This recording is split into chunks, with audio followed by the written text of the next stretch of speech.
Hey guys, my name is David McWaters, and this is our current event application video.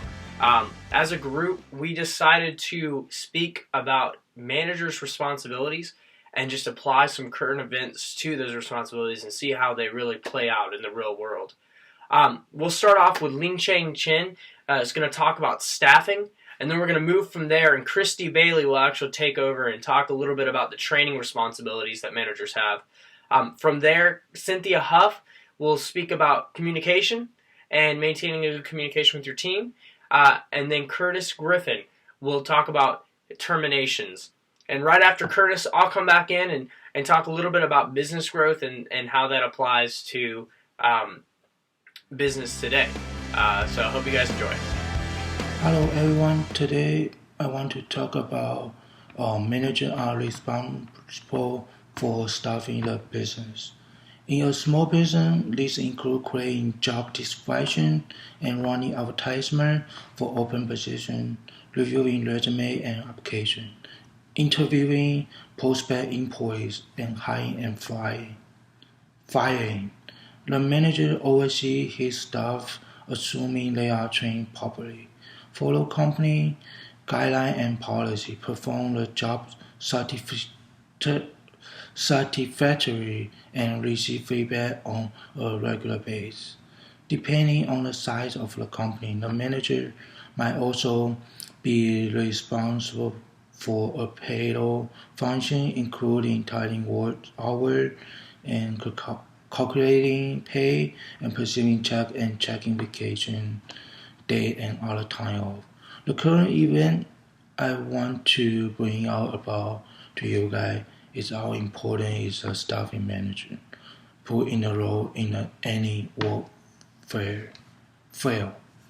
About a couple days ago, 2 TV journalists were killed by their co-workers who were fired a year ago by a Virginia small town TV station called WDBJ. And then after he killed his co-worker and he killed himself. In this point, the staffing manager need to put attention on hiring new employee and consider more about the new employee's background to avoid hire this kind of emotional and psychological problem employee. Thank you. Training is a very important aspect of a manager's job. It's a technical, fundamental management skill that must be mastered by effective managers so that their organization can run smoothly and efficiently, and so that the strategic goals of the organization can be met. Training is typically done by managers in a human resources role. These managers are generally also involved in the employee recruitment process, so they're then tasked with training and developing the selected employee. They might provide one-on-one training or on-the-job training. They might conduct training classes. They might develop training programs that are then staffed and administered by other individuals. Sometimes training goes beyond simple job duty preparation and includes communications and ethical skills training as well. Training can be formal, resulting in official acknowledgement or certification, or it can be informal, such as answering employee questions when they arise and checking in with them to make sure that they're on the right path. Ineffective training can lead to a plethora of problems in the workplace and even contributes to the total collapse of the business in some cases.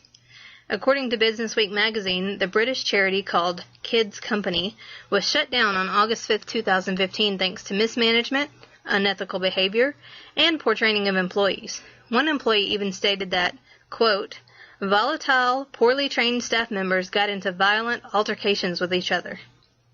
In some cases, ineffective training can even lead to a life-or-death situation.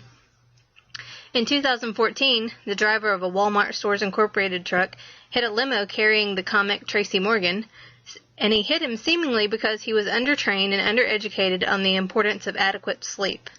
The driver had been awake for 28 hours, 14 of which were working hours just prior to the accident. Due to fatigue, he didn't realize the vehicles in front of him had stopped, so he rear-ended the limo, which seriously injured Morgan and killed his friend, James McNair. Walmart has then since implemented more fatigue training for its drivers, but the lack of training affecting this accident doesn't actually stop there. According to Businessweek magazine, the poor emergency response and lack of adequate training for emergency workers at the scene of the accident contributed to the severity of the injuries. It actually took 37 minutes just to extract the limo's occupants, and some of the injured were moved without the proper precautions. In this case, proper training for these emergency workers may have lessened the injuries incurred by the people in the limo, and proper training for fatigue management for the truck driver may potentially have avoided the accident altogether. Managers need to have excellent communication skills. Communication skills refer to the manager's abilities to both effectively convey ideas and information to others and effectively receive ideas and information from others. Communication requires both a transmitter and a receiver. A manager must be able to transmit ideas to subordinates so they know what is expected. Additionally, a manager must be able to receive messages from peers and colleagues. A manager must express ideas clearly to avoid communication breakdown. Communication problems in business typically stem from misunderstandings. For example, an article in the Wall Street Journal titled "Email Enigma: When the Boss's Reply Seems Cryptic" focuses on the confusion and frustration of a terse or silent response to a work question. For example, suppose you send an email to your boss regarding an upcoming project in detail, and then you get a reply from your boss that only says, "Sounds good," or "Okay," or perhaps you did not get a response at all. How does this make you feel? Perhaps you think, "Oh no, he did not like my idea," or you could simply be left wondering, what does that mean? This is a prime example of how technology has changed communication in the workplace. Managers need to be able to understand many different communication styles as they communicate with different employees. Additionally, with email, you have to be able to interpret the message without body language. So today, managers not only need excellent communication skills, but they also need to be able to determine the communication style of the audience they are trying to reach. Misconceptions are bound to happen when communicating by email. So when a manager has to give negative feedback or bad news, using email is probably not the best outlet. In close, managers must express their thoughts adequately so that the receiver of the message can interpret what the manager is saying. Communication problems, confusion, distrust, and low morale can happen if a manager is not successful with their communication skills. Termination of employees is usually the darker and more dreaded side of a manager's responsibility. However, it is oftentimes necessary in keeping a productive workforce.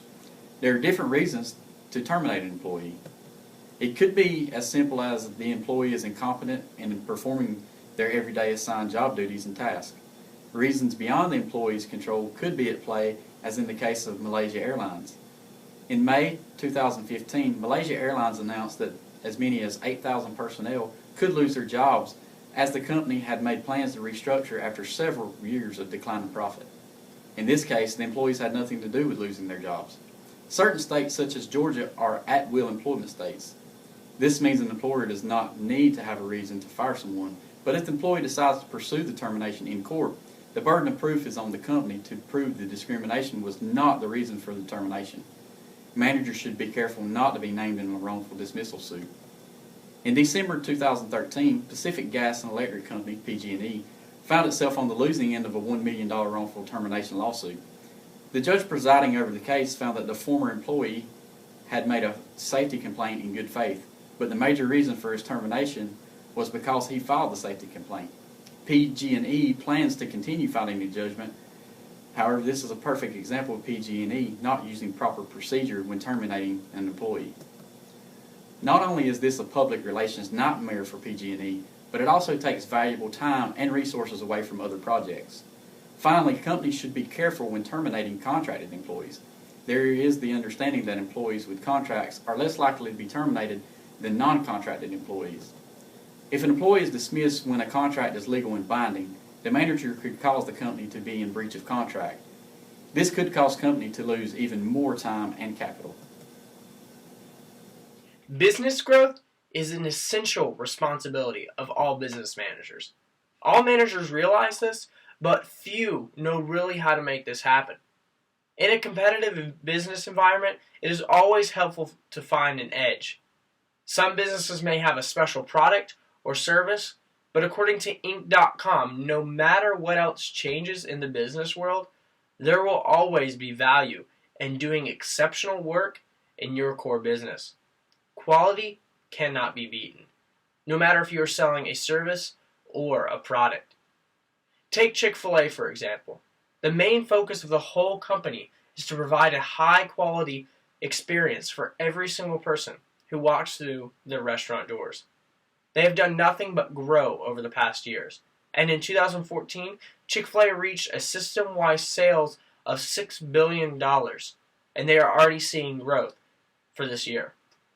But how does Chick-fil-A achieve this level of quality inside their business?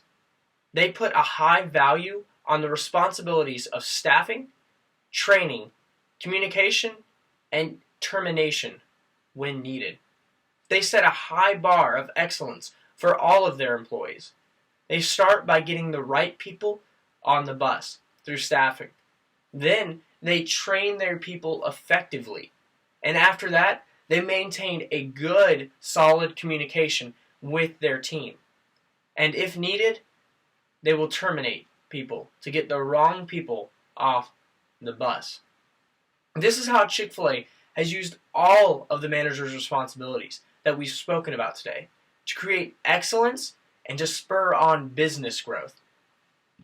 After discussing all 5 of the manager's responsibilities today, I think we can see that if they are all executed effectively, they create a thriving business. Thanks for watching.